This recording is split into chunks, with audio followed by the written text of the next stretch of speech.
today, but first, let's take a look at the headlines. ED finds 262 Canadian colleges linked to trafficking ring, alleging the involvement in a large-scale human trafficking network. Bangladesh inaugurates largest China-backed railway project as Dhaka opens a 170-kilometer-long Padma Bridge rail link project. China ousts 2 military lawmakers as Xi Jinping's purge continues.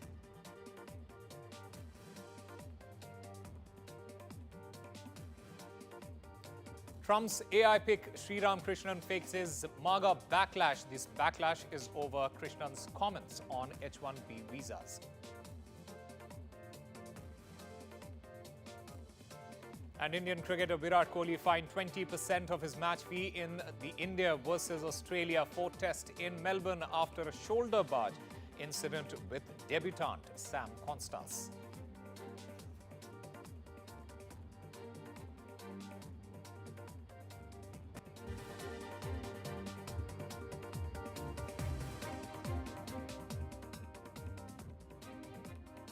Well, our big story, the top story on India Global, it focuses on the Enforcement Directorate's latest inquiry, which has found links between two Maharashtra-based institutions and an unspecified number of Canadian colleges who are illegally smuggling Indian citizens across the United States and Canada border. Now, this investigation is linked to the deaths of a family of 4 Indians from Dhinguncha village in Gujarat's Gandhinagar district. It took place in January of 2022. Their bodies were found frozen in minus 35 degrees Celsius weather on the Canadian side of the border.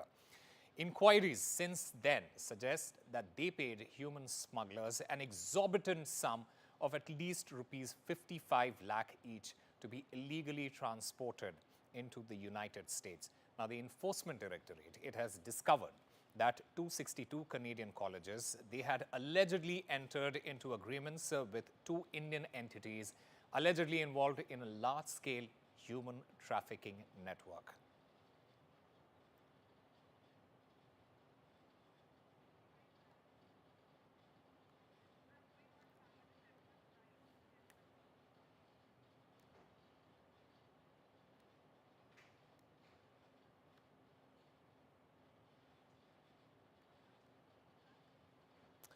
Now, while Bangladeshi Hindus have been facing a rising number of attacks in the past few months since the Yunus government came to power, it seems minorities of other faiths are also now not safe in this country.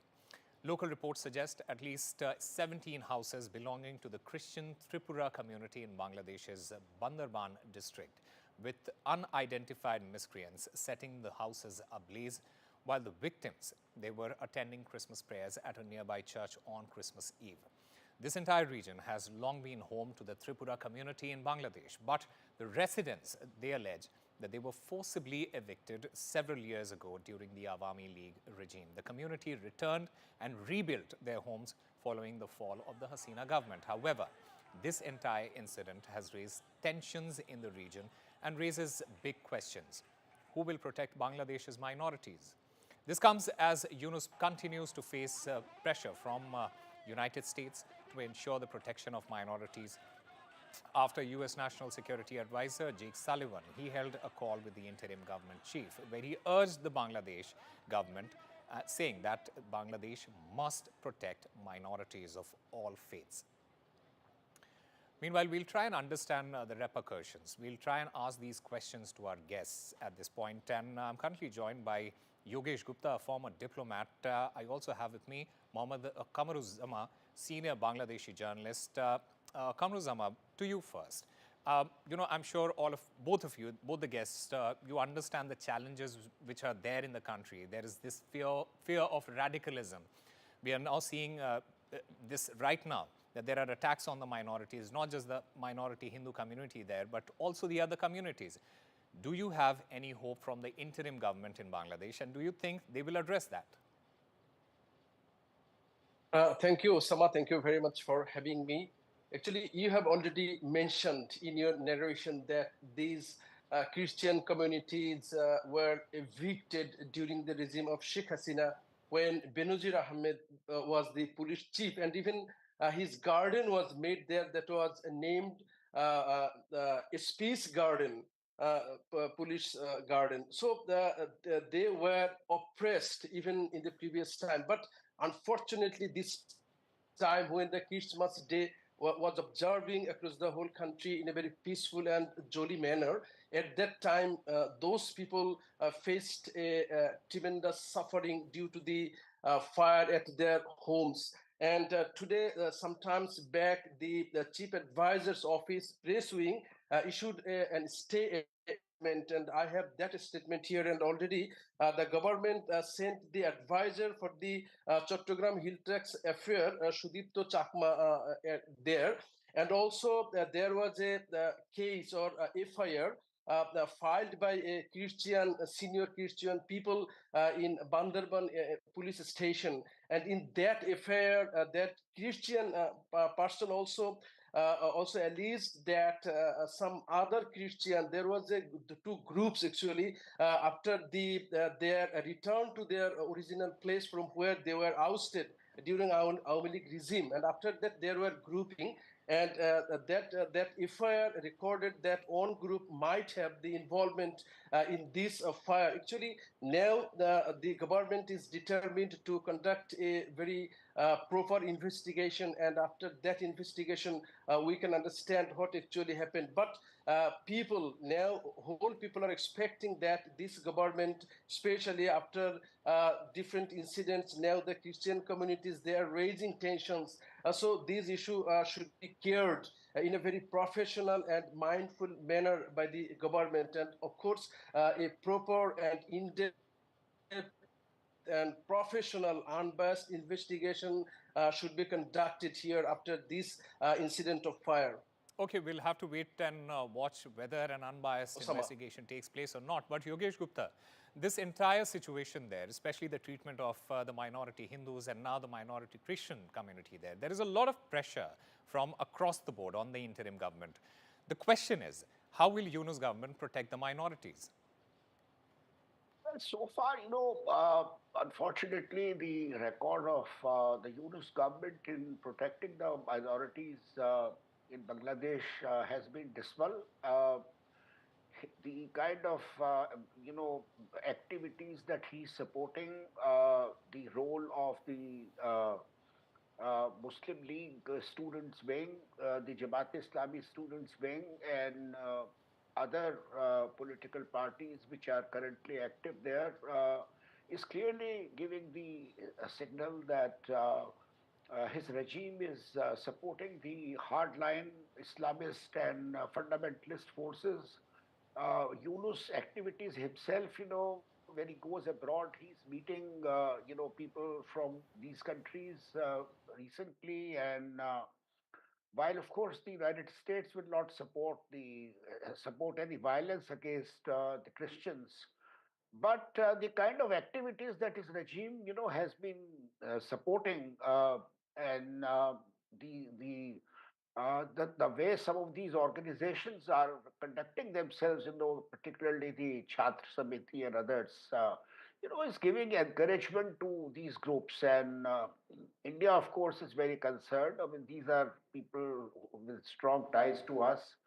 And we are waiting for the change of regime in the United States. And otherwise, at some point, we will have to take some sort of reciprocal measures, because that's the only language these people understand. All right, Kamru Zama, there is a growing pressure on the interim government. And like Mr. Gupta there also mentioned, the US has voiced its concern. India has repeatedly spoken about protecting the minorities there. How will Yunus respond to the growing global pressure is the question. Yes, thank you very much for this good question. Actually, Dr. Yunus has already several times stated and assured that it is the responsibility of this interim government, that is the outcome of a massive upsurge, and people expectation is to establish rule of law, justice everywhere. So the people's expectation to Dr. Yunus is very high. That's why Yunus has already assured several times. Actually, the problem is that just after the coming to power, Dr. Yunus as an interim government, the expectation of the whole world has also increased because he is a very global figure. And if you know that during the regime of Sheikh Hasina, in the 15 years regime, there were dozens of incidents of attacks, killings, on minority Hindu communities, even hundreds of Hindus' houses were captured by the Awami Leaguers. So at that time, actually, the response of the even global community was not so high. Even people were not aware of that, and local media even at that time didn't able to report freely. So now the global audience came to know about any incident regarding here. So the pressure is high, and But we Kamru expect Zama, the that as question, a people of Kamru Zama, the point is, will these assurances that the Yunus government has been making, will it actually turn into actions? And that is something that we'll have to wait and watch. Gentlemen, stay with us because another crucial story. Yes, we'll come. Just look. Yes, absolutely. We'll come to you.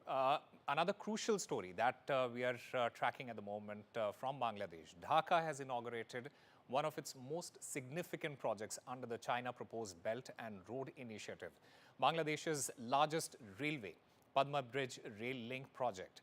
The railway, known locally as the Dream Road, it stretches approximately 170 kilometers and was built by the China Railway Group Limited and funded by the Export-Import Bank of China. Following its opening, travel time between the capital Dhaka and the southwestern city of Jashore will be reduced from the original 10 hours to just 3 hours. Now, while the rail link began construction in the July of 2018 under the Hasina regime, its inauguration under the Yunus government, it highlights Beijing's strong ties with Dhaka, while ties with New Delhi, that remains strained. And I still have with me Kamru Zama, senior journalist, and Yogesh Gupta, former diplomat there. Yogesh Gupta, just, what are the strategic implications that we are looking at here, especially with this project and its reference to India, given its geographical proximity to Bangladesh? China has been trying to expand its cooperation with the Bangladesh for quite some time, and this was one of the projects funded by China, its Export-Import Bank, and certainly these Chinese intention always has been to reduce India's role and influence in Bangladesh. And these projects are aimed at reducing India's influence and expanding China's own influence in that region. Uh, Besides the connectivity projects, China has also been supporting, certain defense-related projects, certain military-related projects in Bangladesh. So its intention always has been to build up its own ties and to reduce and weaken Bangladesh, influence with India, its relationship with India.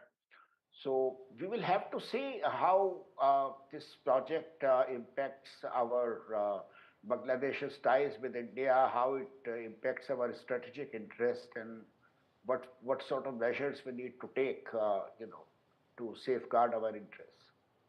Right, Kamru Zama, India and China, they have not really been on the same page for some time. It's only very recently that after the delimitation exercise in Depchong and Depsang, that India and China have started and initiated a dialogue.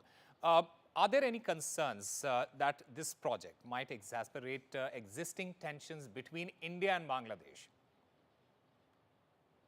Actually, thank you. Actually, Bangladesh is always interested to make relationship both China and India because you know that Bangladesh has huge business with India as well as with China. And even according to a report that I had some days back during the regime of Sheikh Hasina, nearly 1 million Chinese citizens are working here in Bangladesh.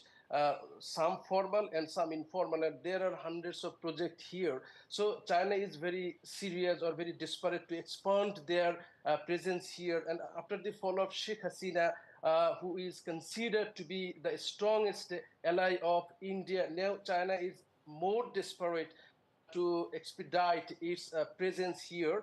And it's of course may rise tension in India. So now people are expecting that both China and India consider Bangladesh as friendly nation, and Bangladesh is also interested to do business or other development work on partnership basis, both with China and India. So in that case, more dialogue may be held between Bangladesh and India. India is the closest neighbor and the huge border. So the prospect of business between Bangladesh and India is also huge.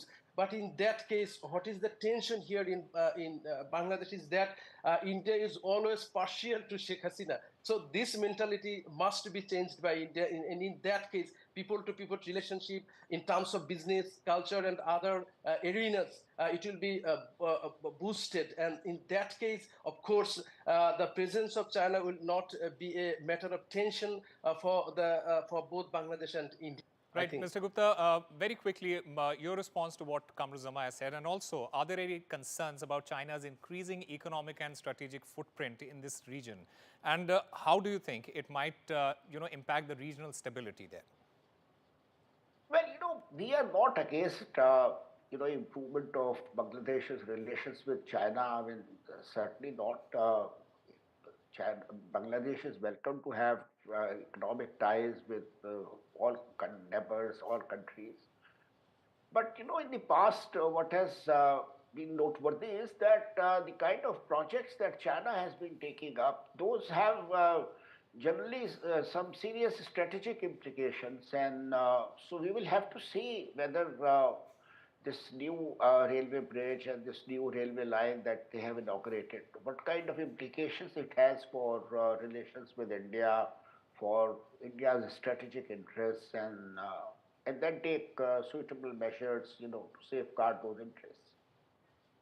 All right, Mr. Gupta and Kamruzzaman, thank you very much for speaking to NDTV and sharing your views there. Time for a very short break. More news and updates on the other side.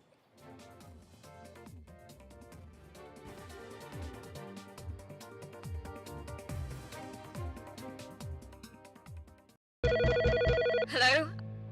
Hello? I need help. Hello?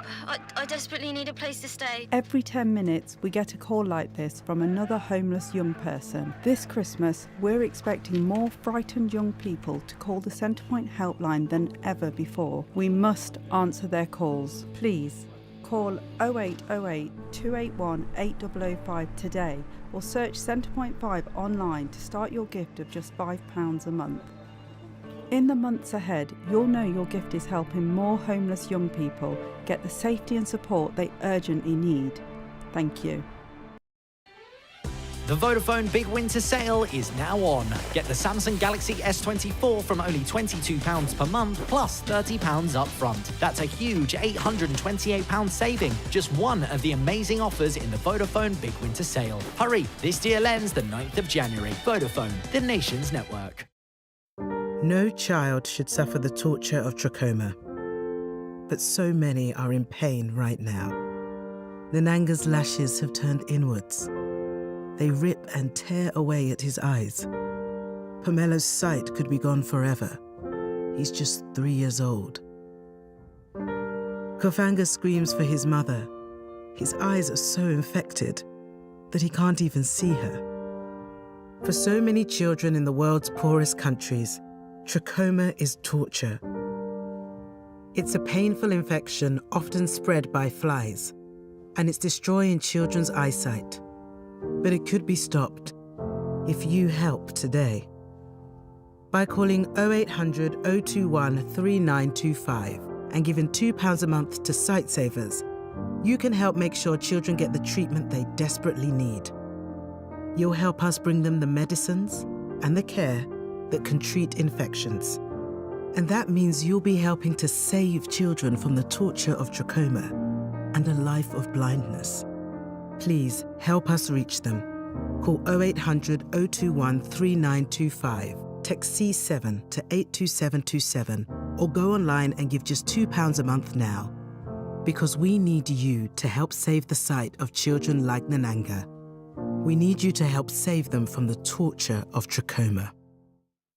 Step into an unforgettable year with a VIP, a very important postcode. Because in People's Postcode Lottery's January draws, players in one winning postcode will each win £12,000 every month for 12 months. Fill your calendar with the things you've always dreamed of. Sign up before midnight tomorrow for you and your neighbours' chance to win £12,000 every month for 12 months. Is your door in the draw?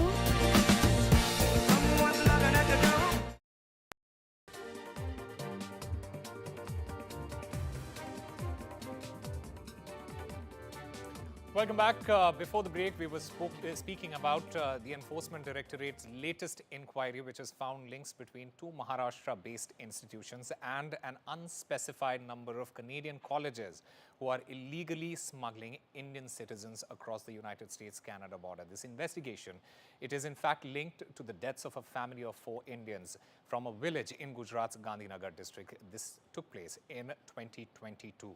In fact, my colleague Mohammad Ghazali joins us to get us more on this. Ghazali, just break it down for us. What is this entire controversy? See, as you rightly mentioned, this was a Gujarat family belonging from Gujarat, which was illegally crossing. Back in 2022, the family was entering into US from Canada, and due to intense temperature, intense cold, they died there. After 2022, the investigation was carried out by the Ahmedabad crime branch. Then ED also got involved into it because of the trail of money which was associated with the case. And that is when they found out that there are agents, the ones who are running the education consultancies, travel consultancies back in Gujarat, are in touch with certain colleges in Canada, which promise them admission, and on those documents people travel from India to Canada, and then the same agents try to sort of illegally enter into US through illegal routes, as what we call the donkey route here.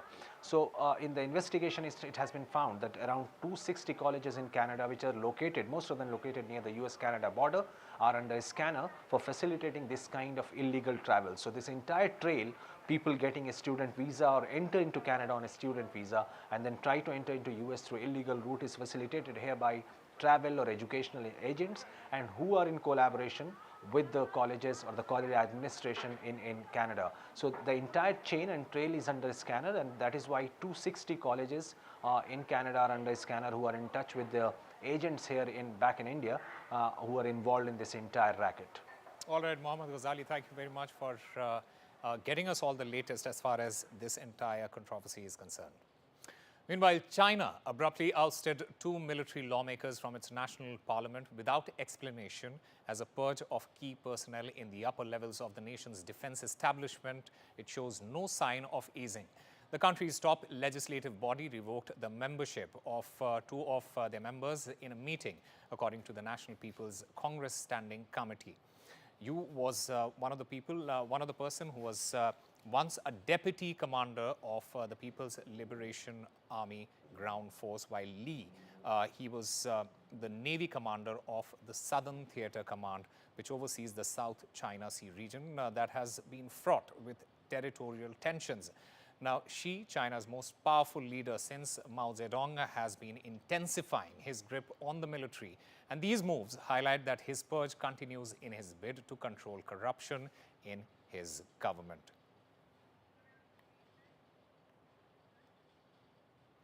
In a surprising Christmas Day revelation, US President-elect Donald Trump has suggested hockey legend Wayne Gretzky should run for Prime Minister of Canada, joking that he could easily win without even campaigning.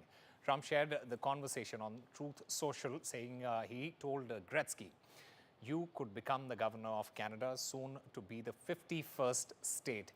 It's a nod to his frequent jokes about expanding the United States, but despite Trump's encouragement, Gretzky, who is a dual US-Canadian citizen, he wasn't interested in entering politics. However, Trump thinks Canadians should start a draft Wayne Gretzky movement.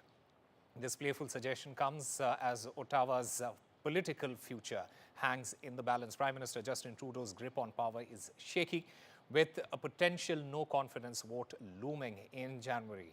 Now, and as Canada faces an uncertain future, Trump continues to push bold policies, including proposed tariffs on Canadian imports. The stage may soon be set for a new political era north of the border. Could Wayne Gretzky, or the quote-unquote the great one, become Canada's next political star? Well, only time will tell. And as Washington braces for a historic presidential transition, one thing is clear. Corporate America is making its move. Just weeks after endorsing Kamala Harris in the election, big business is now shifting its allegiance to President-elect Donald Trump. Wall Street tech giants and auto manufacturers, they are opening their wallets to Trump's inaugural committee, with donations already surpassing $150 million, exceeding expectations and threatening to break the record that was set in 2017. From Amazon's Jeff Bezos and Meta's Mark Zuckerberg to hedge fund magnate Ken Griffin, names that once opposed Trump's agenda are now eager to cozy up. All are pledging $1 million or more, hoping to secure influence over the incoming administration. For these business leaders, the stakes are high, as Trump has promised to revamp economic policies that could favor select industries. His inaugural committee has become a crucial doorway to power. As the inauguration approaches, one thing is certain: the lines between business and politics are blurring more than ever. Time now for a very short break. More on the other side.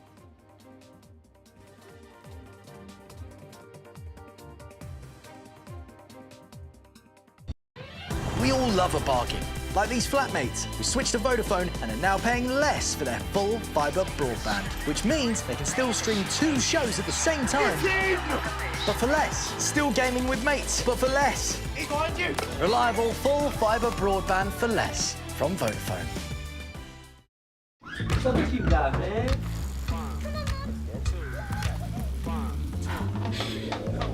Turn that resistance up. Give me what you can. That was lit. To just hold it here, team, and breathe. Let's hustle hard. Let's get it. Nice work. Smashing it over there.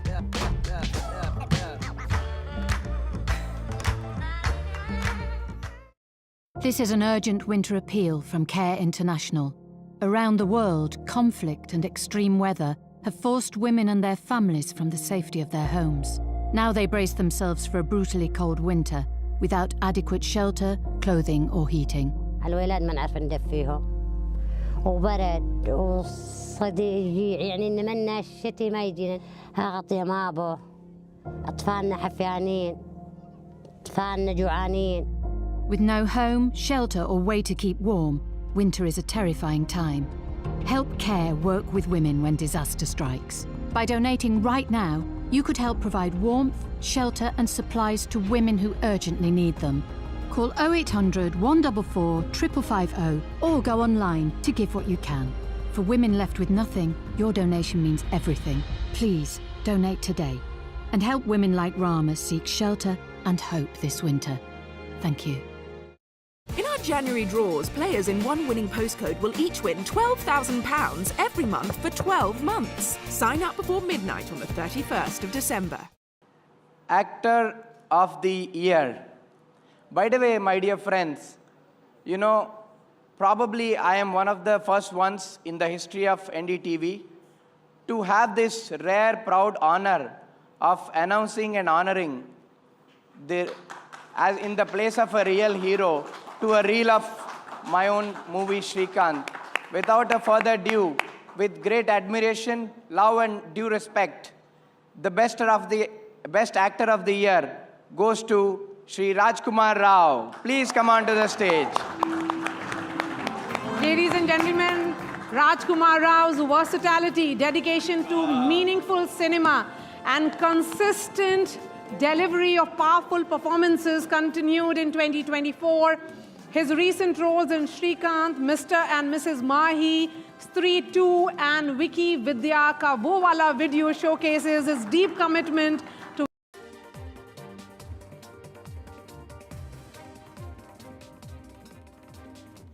Welcome back. The Azerbaijani government has the sources have reportedly suggested Russia's involvement in the entire crash of that plane. Azerbaijani government sources have confirmed to Western media outlets that a Russian surface-to-air missile caused the Azerbaijan Airlines plane crash in Aktau, on Wednesday.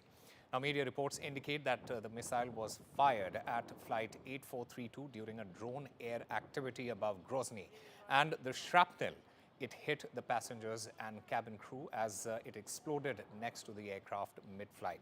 It is also being reported that the damaged aircraft was not allowed to land at any Russian airports despite the pilot's requests for an emergency landing, and it was ordered to fly across the Caspian Sea towards Aktau in Kazakhstan. According to data, the plane's GPS navigation systems, they were jammed throughout the flight path above the sea. In fact, I'm currently joined by my colleague Mohammad Ghazali to get the latest as far as this entire controversy is concerned. Ghazali, just explain it to us. What are the sources from the Azerbaijani government saying with respect to Russia's involvement in this entire tragedy that took place yesterday? See, since the report emerged yesterday that this plane has crash landed, there were experts, aviation experts from Russia itself and multiple other sources hinting that perhaps the impact which was shown on the plane's fuselage doesn't look like it's a bird hit. There are reports that aviation experts perhaps initially they called out that this looks like that a Russian anti-aircraft missile has struck it because it was also passing through a region which is heavily manned by drones from both sides, both from Russia and Ukraine, and perhaps Russia mistook it as an aircraft from Ukrainian side, and that is why it has been hit. Now, this has come initially from the aviation experts, but Western media is also reporting that now even the Azerbaijani government sources are also confirming it, that perhaps it may not be the impact of bird hit that the plane crash landed, but it was attacked by an anti-missile from a missile towards this aircraft, and that is why it crash landed, and then later we saw scores of people dead in this attack. All right, Ghazali, stay with us because before we get into the latest allegations and talk more about it, my colleague Arjun Samar Mahindran, he brings you the story so far. Azerbaijan has declared December 26th as a day of national mourning.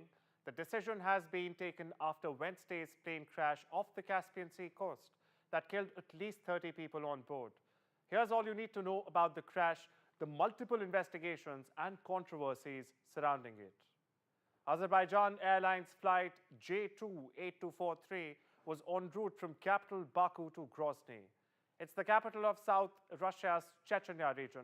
However, it crashed about 3 kilometers or 1.8 miles from the Kazakhstan's Aktau city on the other side of the eastern shore of the Caspian Sea. 62 passengers and 5 crew members were on board the Embraer 190 aircraft. According to Kazakh officials, 42 Azerbaijani citizens, 16 Russian citizens, 6 Kazakh citizens and 3 Kyrgyz citizens were on board. Miraculously, 32 people, including 2 children, survived the crash and were subsequently hospitalized. Now, the plane was diverted to Akatu as Makachkala, the nearest Russian airport, was closed due to drone activity. Azerbaijani President Ilham Aliyev has said that the worsening weather conditions forced the plane to change its course, after which it began heading towards Aktau Airport, where the crash occurred during landing. He has also cautioned against speculation. According to Russia's aviation watchdog, the crash was reportedly due to an emergency situation on board after a bird strike following the diversion. However, an online post by Flight Radar 24 underlines that strong GPS jamming in the region may have further complicated navigation and contributed to the crash. It is something which has been linked to the past incidents as well. Now, the Kazakh, Azerbaijani and Russian authorities are all separately investigating the crash. Azerbaijan has in fact launched a criminal case and has assured its citizens of regular probe updates. On the other hand of the Caspian Sea, Kazakhstan has formed a government commission to examine the cause of the disaster. Not only this, Brazilian aircraft manufacturer Embraer has also expressed its willingness to assist with the ongoing inquiries. All right, my colleague Mohammad Ghazali is still there with us. Ghazali, how serious are these allegations that have been made against Russia, and has there been a response from Russia so far? See, once these hypotheses came yesterday, before any confirmation or official confirmation, but only the aviation experts were hinting at it, the Kremlin responded saying that we should not speculate about the reason behind this tragedy. But as of now, after the Azerbaijani government sources have been quoted by foreign media, there has been no response from Kremlin, but it is expected that they will maintain the same line that perhaps it was a tragedy or an accident and not a hit by any kind of air defense system. But you know, the kind of exchange between Russia and Ukraine, or the situation, the way it has developed in the last 1 week, multiple missile attack from Russia into Ukrainian territory, Ukraine also attacking through drones in the city of Kazan and other.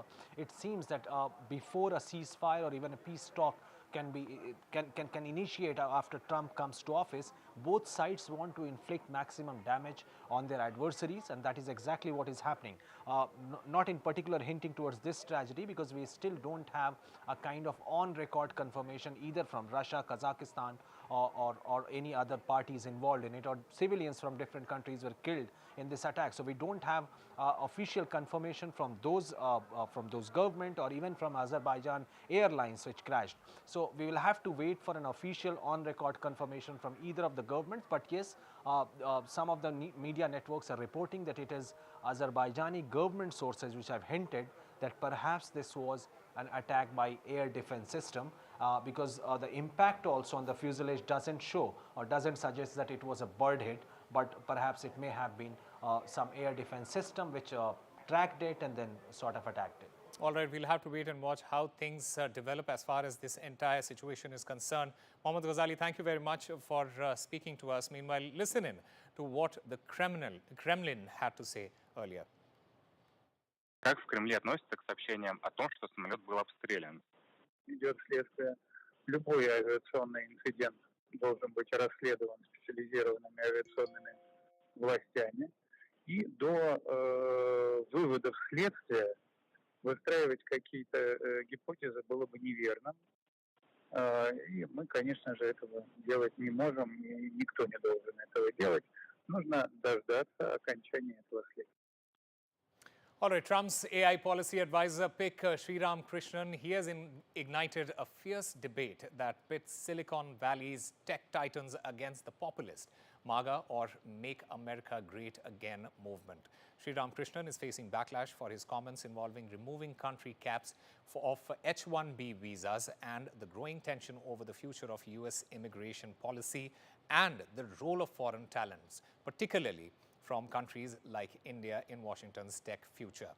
Conservative commentator Laura Loomer has been vocal in her disapproval of Krishnan's appointment, accusing him of betraying the America First agenda by advocating for immigration reforms that she claims would undermine American workers. However, numerous key faces such as incoming White House AI and crypto czar David Sachs, Elon Musk, and Indian-American Congressman Ro Khanna, they have backed Sriram and his comments. David Sachs also noted that many MAGA critiques have confused the Trump pick for another person sharing the same name there. How is this going to develop over the course of months, and how will the removal of countries H-1B cap impact India? How will it affect the United States? We'll try and get the answers to those questions. I'm currently joined by Professor Andrew Latham, Professor of Political Science. I also have Varun Singh, immigration expert. Professor Latham, to you first. How do you see this backlash that Trump is facing over his pick, Mr. Sriram? Do you think he will rethink his decision of appointing him in that position? No, I don't. I mean, I think the reaction on the part of the MAGA crowd was perfectly predictable. Their view, of course, as you just articulated, is that, or implied at least, that if H-1B visa process, which allows American employers to hire foreign nationals, is expanded, and if the green card which is the first step on the road to immigration to the United States, is accelerated, this is going to result in a huge influx of workers, especially from India in the high-tech and AI sectors. And that, according to the far-right MAGA crowd, is going to displace American workers, hence the claim that this works against America first. My view is that they're completely wrong about this, but that nevertheless is the party line, as it were, coming out of the Laura Loomer, MAGA, far-right influencer crowd. Okay, Varun Singh, the question is, how will the removal of country H-1B cap impact India here? Just break it down for us. Yeah, so Shab, this is very interesting. You know that 75% of Indians only have the dominance on the H-1B cap.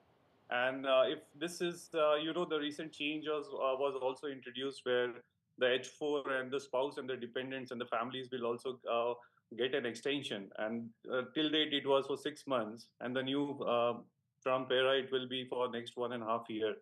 So this is also a big movement and this is a big change because of the lengthy process and delayed outcomes. There were a lot of stress and a lot of relief will come in terms of financial stability and security for the families who are living there. And this is the impact for reforming the green card and the entire process where there's a huge backlogs in terms of numbers, and especially the Indians community, they contribute the 70-80% of the resources there. So this is going to change, and that's why there are some changes in the Home Office and Homeland. And what we saw today is actually it's for making the more process more refined, and AI is the part of the generation. And I think implementing technology in the green card process, this is going to be a very good time for all of us in terms of the families who are struggling for a gray area in terms of waiting and the delayed backlogs and the dependents families. You can't imagine the families who go, there are more than 8 lakhs families, and 70-80% of the families, they are all dependent on the backlogs of the visa. So this is going to be a big reform and big change. And having a good advisory, I don't think Trump's administration will have any issues on selecting a good advisory in terms of caste or color. It's all based on the skill sets and the knowledge. So I think we have to take it very positively on a positive note. Okay. Professor Latham, the President-elect Donald Trump and the Indian Prime Minister Modi, both they have enjoyed cordial relations over the years. And in turn, India and US have managed to strengthen ties. Will Trump-Modi bonhomie keep the visa curbs at bay? That is the question.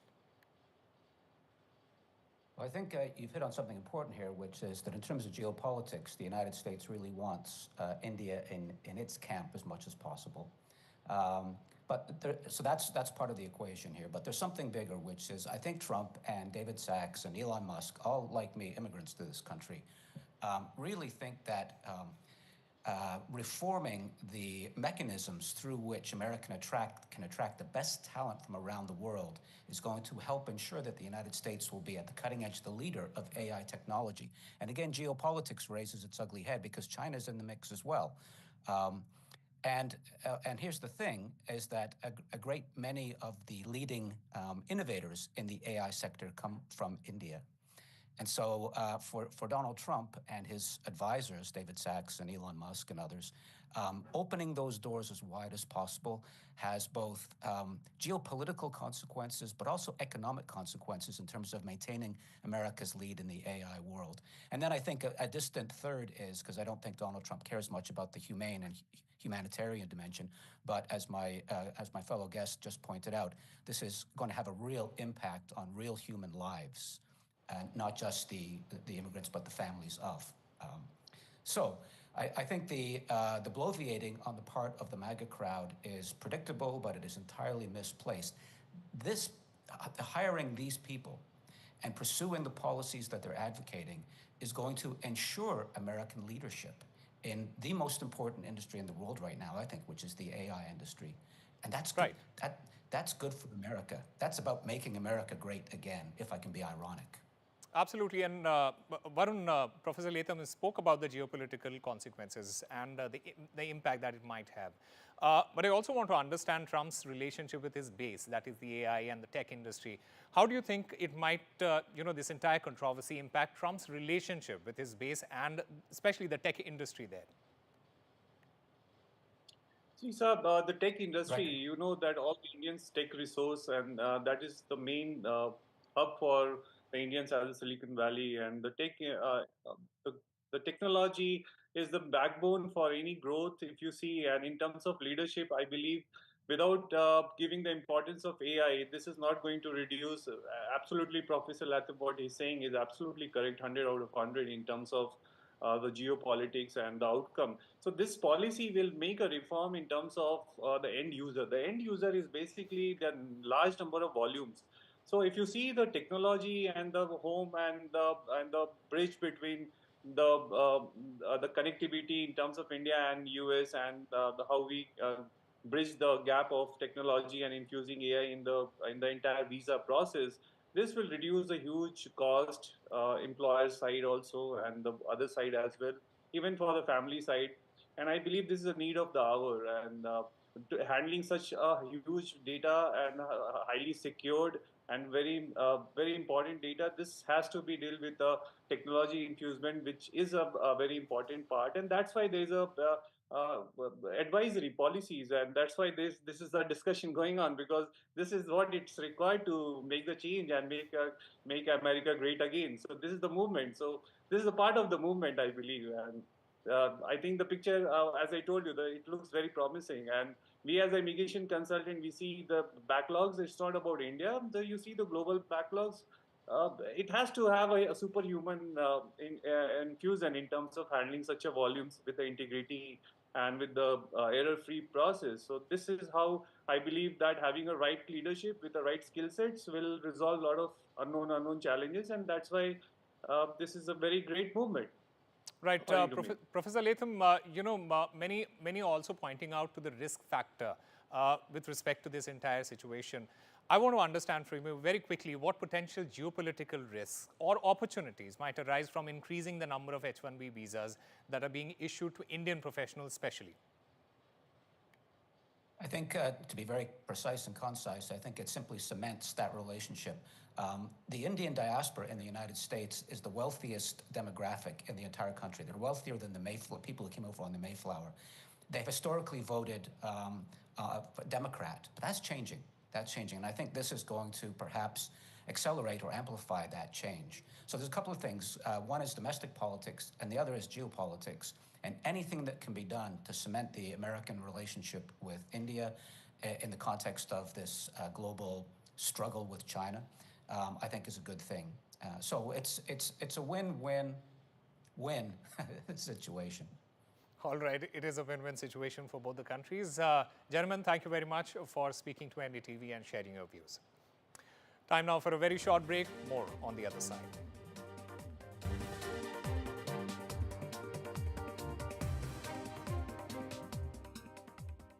There once was a tree lovingly made to look so real, it created real memories. balsamhill.co.uk. Hello? Hello? I need help. Hello?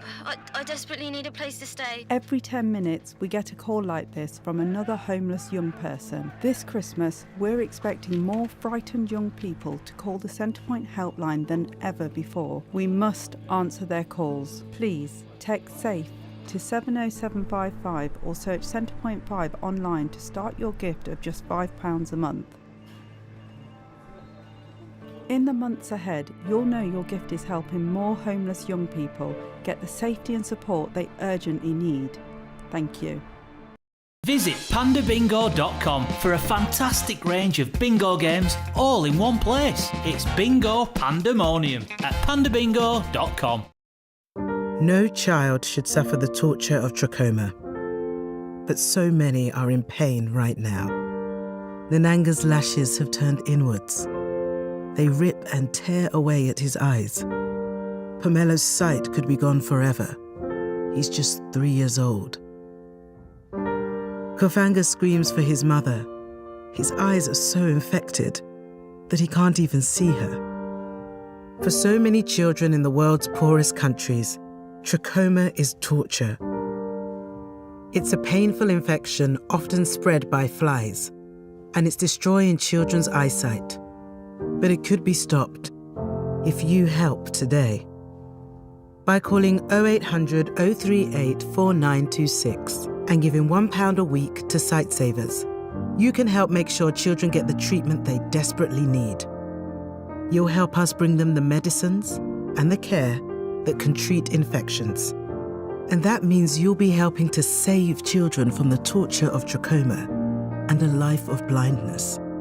Please help us reach them. Call 0800 038 4926. Text C13 to 82727 or go online and give just £1 a week now. Because we need you to help save the sight of children like Nananga. We need you to help save them from the torture of trachoma.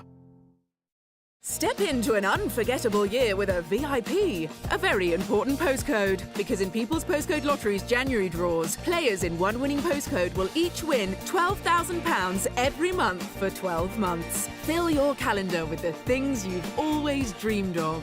Sign up before midnight on the 31st of December for you and your neighbours' chance to win £12,000 every month for 12 months. Is your door in the draw?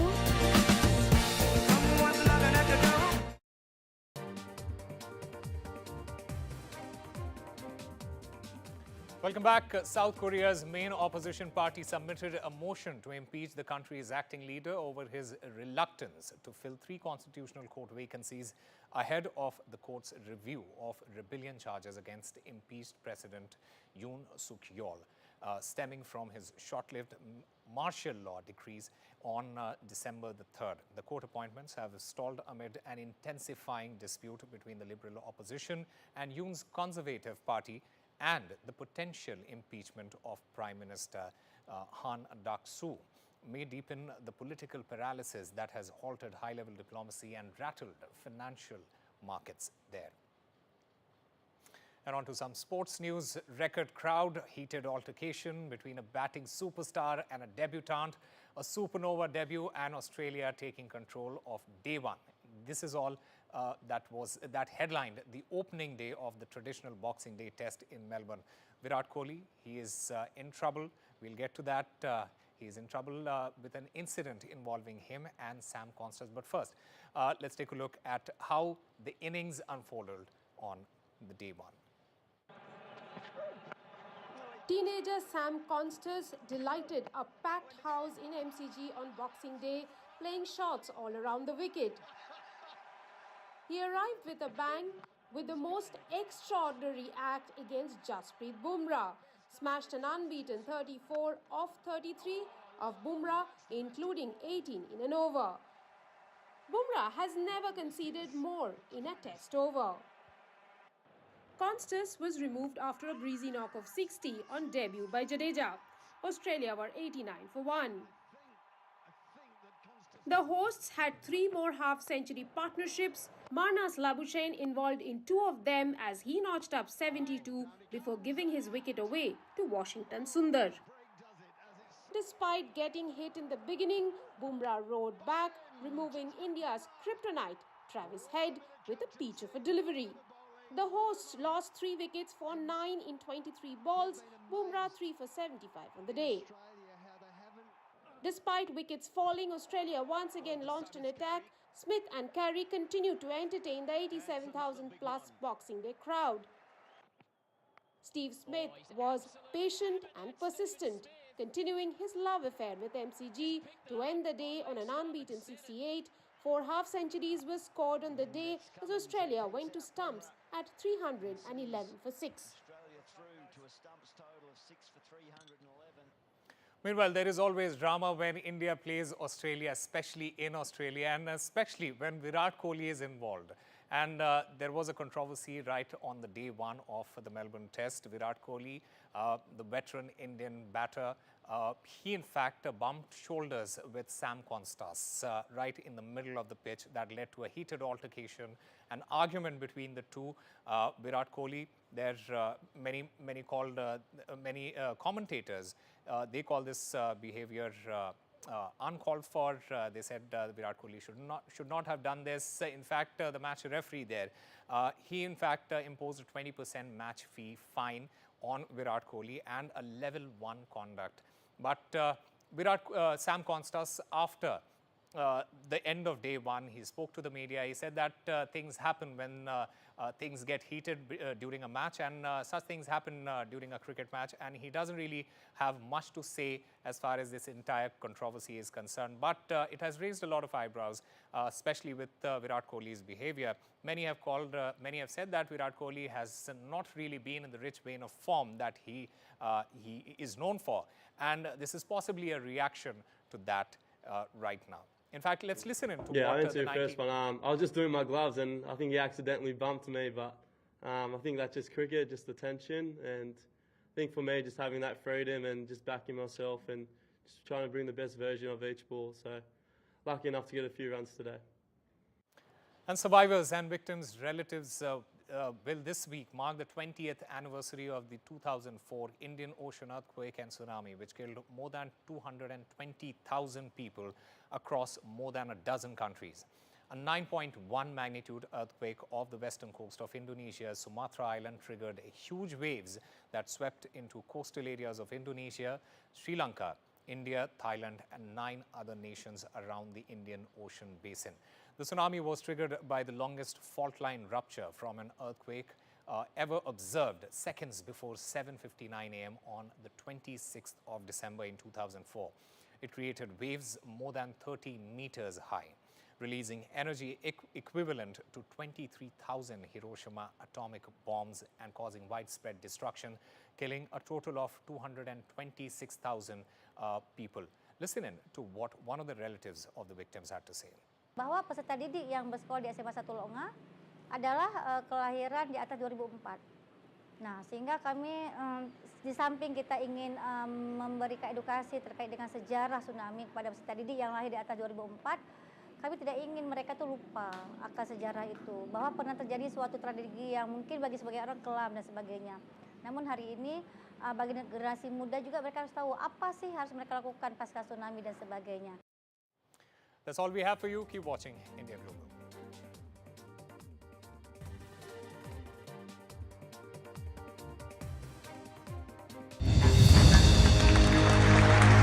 I now request the Honourable Prime Minister to launch NDTV World and address the summit. Those weeks that he came in, with the 3 weeks that I could be his little girl again, nothing I can do will repay Marie Curie for doing that for me. The amazing gift that they gave me was I was there at his last breath. He was there for my first. I will give everything back that I can to the hospice that gave me so much. Give better end-of-life care to all. Get your free will guide today.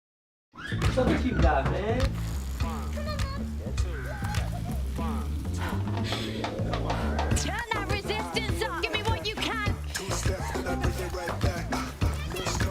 That was lit. Just hold it here, team, and breathe. Let's hustle hard. Let's get it. Nice work. Smashing it over there.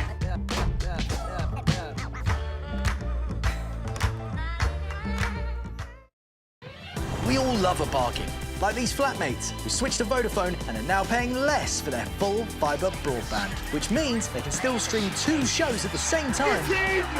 But for less. Still gaming with mates, but for less. He's behind you. Reliable full fibre broadband for less from Vodafone.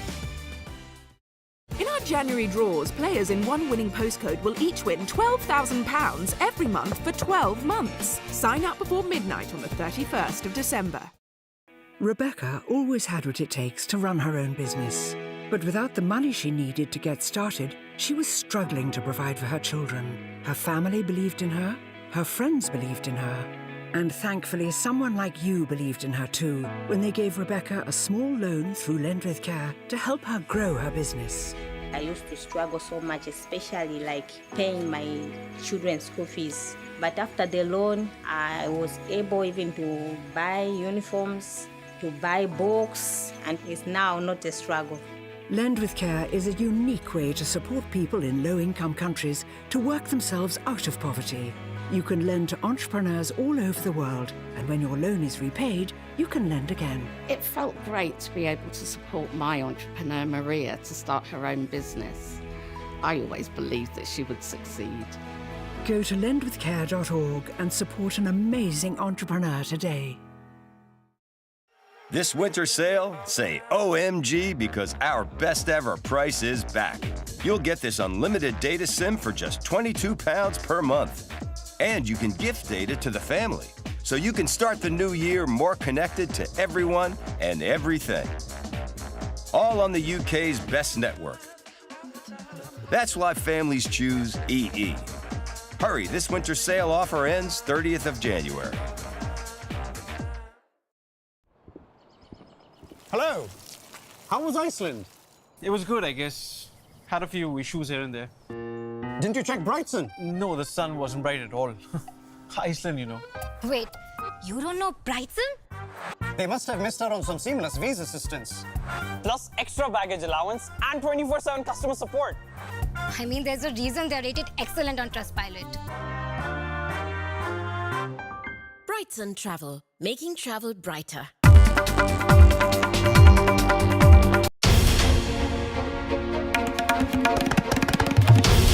This is NDTV. And you're watching NDTV 24/7.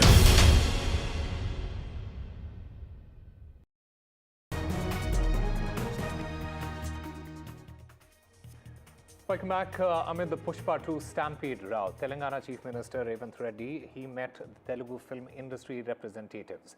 The Chief Minister said that the government will not compromise with the law and order in state, and stars need to be responsible for their fans. My colleague Uma Sudhir, she spoke to the top Telugu film producer D. Suresh Babu, who was present in that meeting. Listen in.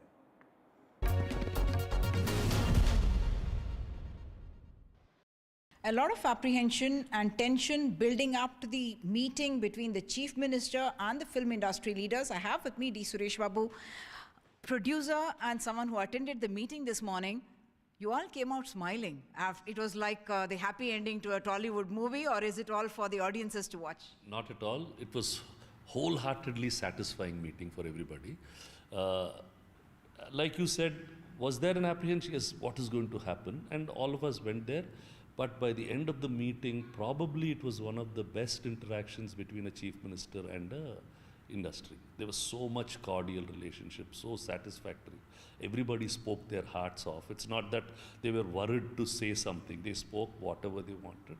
And he was also very positive about it. The speech, so to speak, in the assembly that the Chief Minister gave, that seemed to suggest that there's this hostility that's developing between the Chief Minister and the film industry, because with one brush, he did say that all of you queued up to go and meet Allu Arjun after he came out of jail. Did that come up? Because he was visibly upset and emotionally upset on that day. See, many of these things are, in the sense, not intentionally created, but perceptionally created in the society by people who mean good or bad is not the thing. Those kinds of perceptions are always there. And today, everybody is fighting for that headline every minute. And we are countering headlines on both sides.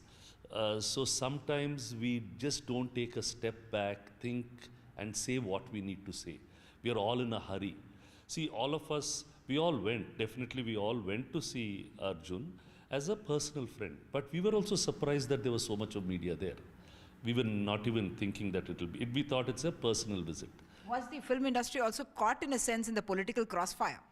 Maybe a little bit indirectly, yes. There was, it was, in the sense, as an industry, we've always been apolitical and non-religious. In the sense, that's been the stand. Whichever government comes, we are with that government. And we are always for the law of the land. Whether there is a big person or a small person, whoever is affected, we all, the majority of the industry and the industry bodies want the law of the land to be implemented. So there is not going to be any budging on that.